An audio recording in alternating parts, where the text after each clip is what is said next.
प्रसंग है संघर्ष से स्वर्ण पदक तक का सफर। ठीक है, क्या नाम है कहानी का? संघर्ष से स्वर्ण पदक तक का सफर। ध्यान दीजिएगा, देवेंद्र झाझरिया भारत के महान पैरा एथलीट हैं। और पहले ये जान लीजिए कि पैरा एथलीट किसको कहते हैं? जो दिव्यांग होते हैं और दिव्यांग होने के बाद भी वो खेल में भाग लेते हैं और अच्छा प्रदर्शन करते हैं, उन्हें पैरा एथलीट कहते हैं। तो देवेंद्र झाझरिया जो है, उन्हें बचपन में ही करंट लगने के कारण उनका जो है सो एक अंग काट दिया गया। कौन सा अंग काटा गया? हाथ कट गया उनका।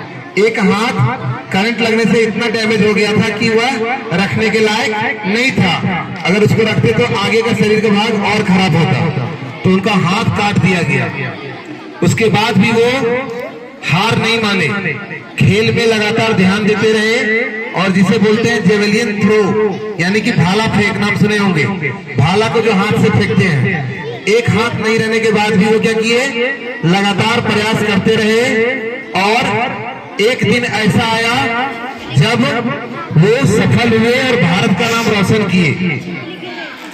देवेंद्र झाझरिया ने 2004 और 2016 में पैरा ओलंपिक में स्वर्ण पदक जीता तथा 2021 में पैरा ओलंपिक में रजत पदक जीता।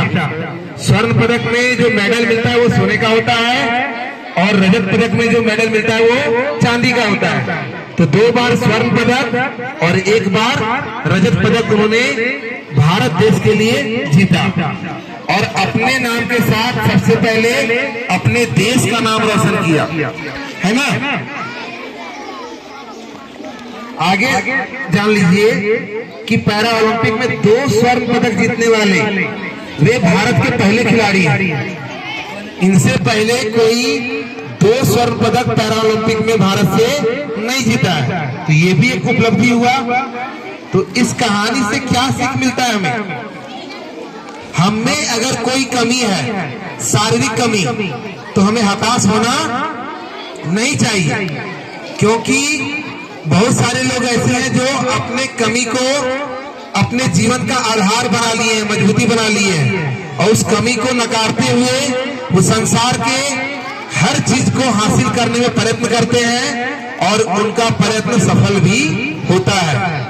यानी कि इस कहानी से हमें एक सकारात्मक सोच को बढ़ावा मिलता है कि अगर मन में चाह हो, अगर हमने कुछ ठान लिया है, तो हमें उस काम को करने से कोई भी रोक नहीं सकता है। सोचिए, बचपन में देवेंद्र झाझरिया का एक हाथ कट गया। क्यों?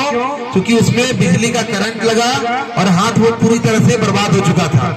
इसके बाद भी जेवलियन थ्रो यानी कि भाला फेंक का जो उनका सपना था पदक जीतने का, वो उससे पीछे नहीं हटे।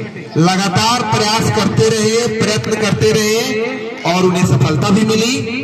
तो अगर हम प्रयासरत रहते हैं, लगातार मेहनत करते हैं, तो सफलता हमारे कदम चूमेगी। लेकिन हमें निरंतर प्रयास करने की आवश्यकता है और हमें कभी भी अपने ऊपर नकारात्मक सोच को हावी होने नहीं देना।